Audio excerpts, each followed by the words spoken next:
in the year to 71%, genetically modified food up 12% to 63%, electromagnetic radiation up 10% to 49%, and gambling addiction up 7% to 34%. So the issues that are bugging Australians are basically about what is going to happen to our sovereignty. They went on to say that over 60% of Australians are sick of sleaze and sex in TV ads, which is the dead opposite of what you'd expect if you watch Channel 10 and Channel 9. People have had a gutful of it. They're not wowsers, they just are sick of having it stuffed down their throat the whole time. So something is happening that is dramatic, and we've got to work out how we got here and what is going to happen about it. You see, go back to that Commonwealth Bank in just before 1924, 1923, this young guy who'd run the bank so successfully died. Very young, unexpectedly, and in 1924 we had a federal election and they changed all the legislation, and they took that Commonwealth Bank and they said, we've got to put this under a board, you know, you can't just have one person running it. And so they established a board that came from the private banks. And they made sure that bank never competed against the private sector ever again. And within, 6 years of that, we were in the second great disaster of this century, the Great Depression, which none of us know anything about. But if you'd lived in Australia at that time, the agony was intense. There was no dole. There was... you could only get a handout if you walked to different places. You could never pick it up at the same place twice. So they had over 1 million Australians walking along the road, many of whom would just work all day for a loaf of bread. They would chop wood or do anything.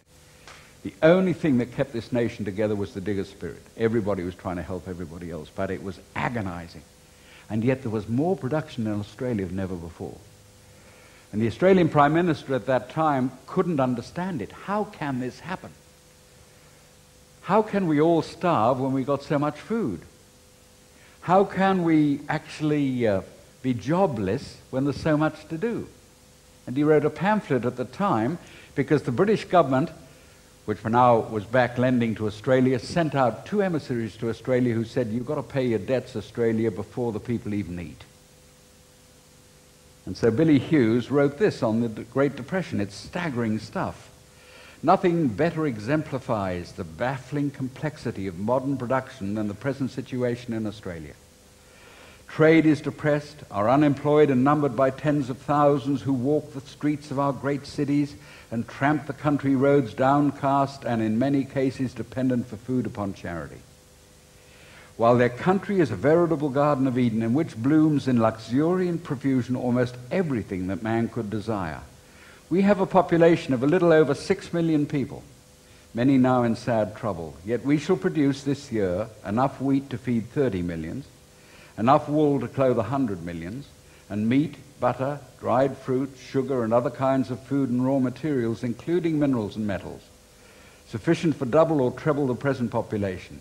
And yet they say Australia is in a bad way because we produce too little. Wealth in abundance meets the eye on every hand, yet men are unemployed and trade is depressed. Surely the trouble does not rise because we produce too little. Yet Sir Otto, the guy they'd sent out from England, says we ought to produce more. And a new slogan came in. The world is short of materials, everybody's got to work harder, tighten their belts and produce more, and they're doing exactly the same now in the year 2001. What happened was the Depression was used to repeat what had happened in America at Jekyll Island, where they established a central bank that was privately owned, and they tried to get central banking in every nation. And we ended up under central bank economics, which is disastrous. And they're now trying to merge the central banks into one world central bank to control the whole thing, if you want to follow what's going on.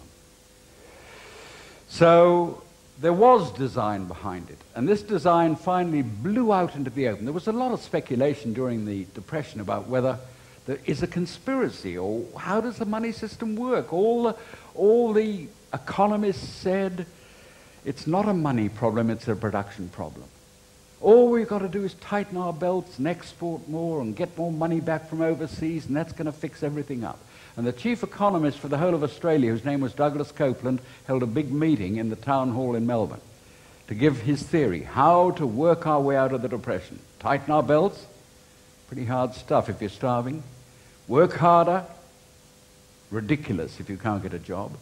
And let's export it. 2,000 people went into the Melbourne Town Hall to hear his theory. And at the end, there wasn't much of a clap, but there was a question period, and a farmer got up and he asked a question. Tell me, Sir Douglas, you say if we import less and export more, we're going to be better off. That's it, said Sir Douglas Copeland. Okay, well, if we increased our exports by 25%, cut down on our imports by 25%, things are going to be really good. You're sure right, he said. So if we increased our exports by 50% and cut our imports down by 50%, we're going to be better off still. Sure. Well, said this farmer, suppose we exported every bloody thing we've got. We cut our imports down to nil. According to your theory, we've reached the promised land. And 2,000 people rose to their feet and booed Sir Douglas Copeland out of the hall. Now, we're being persuaded that the problem is basically a production problem in the world at the moment. The way to get out of that is lean and mean, free trade, and everybody export to everybody else, and somehow that's going to fix it up. And if we could double our exports out of Australia, we're going to be better off than anybody else. There's only one problem with that theory, and that is that every nation in the world is being told the same thing. And if every nation is trying to export its way out of debt, how do you solve it? Particularly when the evidence is now out, which came out from an economist at McGill University in Canada who decided to look at this picture, and he put every export and every import in the world onto a computer to try and get a model out, right at the end of the 80s. And when he finally got every deal in place and every payment in place, out of this computer came a model that just blew everything. The world was now running a trade deficit with itself of over $100 billion every 12 months, which blows every economic theory taught to every university student out of the water. They're always taught that trade balances. If there's a deficit here, there's a credit there, and if you ever got a picture of the whole thing, it would nicely balance. So he wrote to the International Monetary Fund, Professor R.T. Naylor, and he said, are you aware of this? And after 3 months, they wrote back saying, yes, we are. The figures have shown us this, but there is no logical explanation for it. So we just put it in our balance sheet every year under the heading of asymmetries. If you don't remember anything else I say, just remember the word asymmetries. Very useful. Somebody comes up to you and asks you a technical question, you don't know what the answer is, you just walk away in a lordly fashion and say, well, that comes under the heading of asymmetries. And they all say, oh, what a genius, I never thought of that. What it means is, I haven't got the first clue what the answer is. But if we've produced a financial system that compounds the deficit every year, and we say to all the ingredient parts, there's only one way to solve your economic dilemma, and that is to trade your way out of it.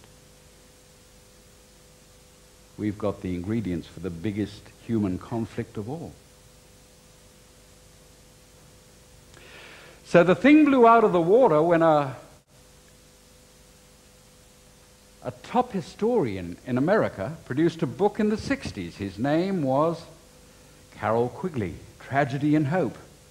And Tragedy and Hope was called Tragedy and Hope, the History of the World in Our Time. And Carroll Quigley, who was the best-known historian in America, said, I have been given access to the private papers of a group of international banks who are going to use the money system to try and produce a world government. He said, actually, I think there's some good ideas behind that, but he said it finally solves the problem about whether there is such a thing as a planned movement for world government or not. And the actual book contained these words. I know of this operation. I know of the operation of this network because I have studied it for 20 years and was permitted for 2 years in the early 60s to examine its papers